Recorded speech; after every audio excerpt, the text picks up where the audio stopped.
कहते हैं कि जब सत्ता का नशा उतरता है तो अच्छे अच्छे बाहुबली घुटनों पर आ जाते हैं, रोने लगते हैं, बिलखने लगते हैं, कान पकड़कर माफी मांगने लगते हैं। पश्चिम बंगाल में भी कुछ ऐसा ही हो रहा है, जहां लंबे समय से सत्ता के नशे में चूर टीएमसी के गुंडों का आतंक अब जनता के गुस्से की भेंट चढ़ रहा है। एक तरफ चुनावी नतीजों ने ममता बनर्जी की पार्टी की जड़ें हिला दी और वहीं दूसरी तरफ उनके स्थानीय गुंडे और नेता अब माफी मांगते नजर आ रहे हैं। हुगली जिले का एक टीएमसी नेता जिसका नाम है श्रीकांत घोष, इसी का वो ताजा उदाहरण बन बैठा है, जिसने चुनावी नतीजों से ठीक एक दिन पहले भाजपा कार्यकर्ताओं की खाल उधेड़कर जूते बनाने की खुली धमकी दी थी। लेकिन जैसे ही हवा बदली, ये बहादुर नेता फरार हो गया। लेकिन जब वापसी हुई तो लोकल लोगों ने इसे पकड़ लिया और सामने बैठाकर कान पकड़वाकर 100 बार उठक बैठक करवाई और ये नेता माफी मांगने लगा, कहने लगा कि मैंने तो जोश जोश में ये बात कह दी थी। ये तस्वीर टीएमसी की दमनकारी राजनीति के पतन का एक जीता जागता उदाहरण बन चुकी है।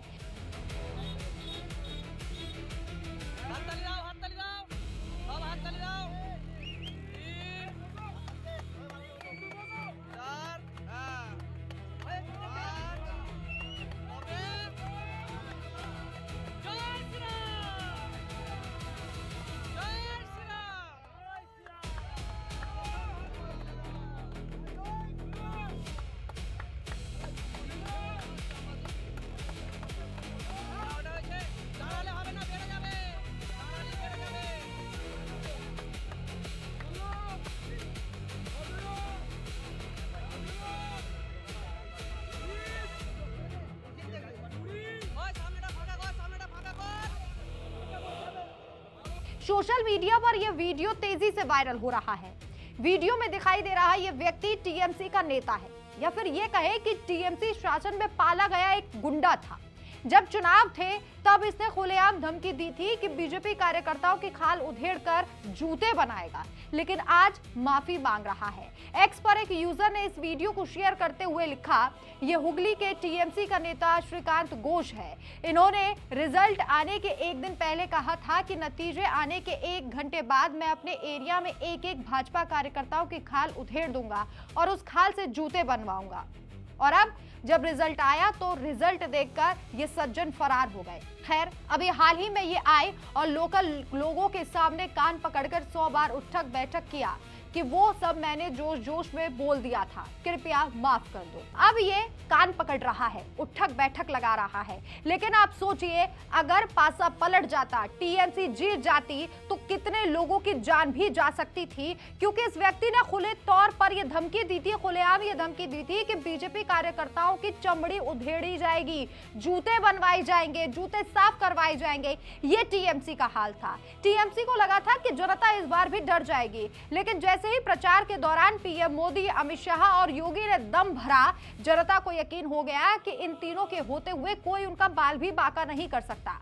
और नतीजा आप देख रहे हैं कि जनता खुद न्याय कर रही है। हालांकि कानून को हाथ में लेना गलत है, लेकिन सोशल मीडिया पर लोग कह रहे हैं कि जनता का गुस्सा है। श्रीकांत घोष जैसे नेता टीएमसी की उस संस्कृति का प्रतीक है जिसमें सत्ता में रहते हुए विपक्ष को कुचलने की भाषा आम हो गई थी। सालों से बंगाल में भाजपा कार्यकर्ताओं पर हमले, घर जलाना, महिलाओं पर अत्याचार और धमकियां, टीएमसी के गुंडे जो थे वो ये रोजमर्रा का काम उनका हो चुका था। श्रीकांत घोष ने खुलेआम कहा था कि नतीजे आने के एक दिन बाद ही, 1 घंटे बाद ही वो अपने इलाके में हर बीजेपी कार्यकर्ता की खाल उधेड़ देंगे, उससे जूते बनवाएंगे। ये बयान न सिर्फ हिंसक था बल्कि लोकतंत्र की जड़ों पर भी हमला था। लेकिन जनादेश ने इन तानाशाहों को आईना दिखाया। नतीजों के बाद श्रीकांत भाग गया। अब जब स्थिति संभली तो स्थानीय लोगों के सामने घुटनों पर बैठा है, माफी मांग रहा है। वीडियो में देख सकते हैं कि भीड़ के सामने ये नेता कान पकड़कर बार बार उठक बैठक कर रहा है और कह रहा है कि मैंने जोश जोश में ये बोल दिया और अब क्षमा भी मांग रहा है। वीडियो देखिए।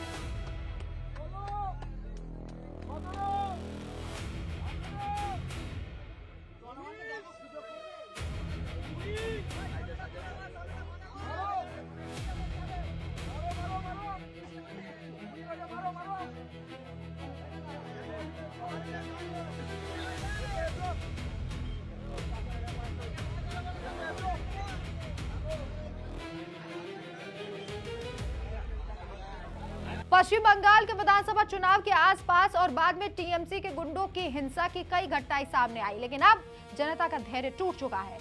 सत्ता के नशे में चूर टीएमसी नेताओं ने बंगाल और भाई भतीजावाद और गुंडाराज का अड्डा पश्चिम बंगाल को बनाया। अभिषेक बनर्जी जैसे युवा चेहरों से लेकर स्थानीय स्तर के गुंडों तक हर कोई विपक्ष को कुचलने में लगा था। भाजपा कार्यकर्ताओं पर हमले हुए, रैलियों में पथराव धमकियां, सब आम था।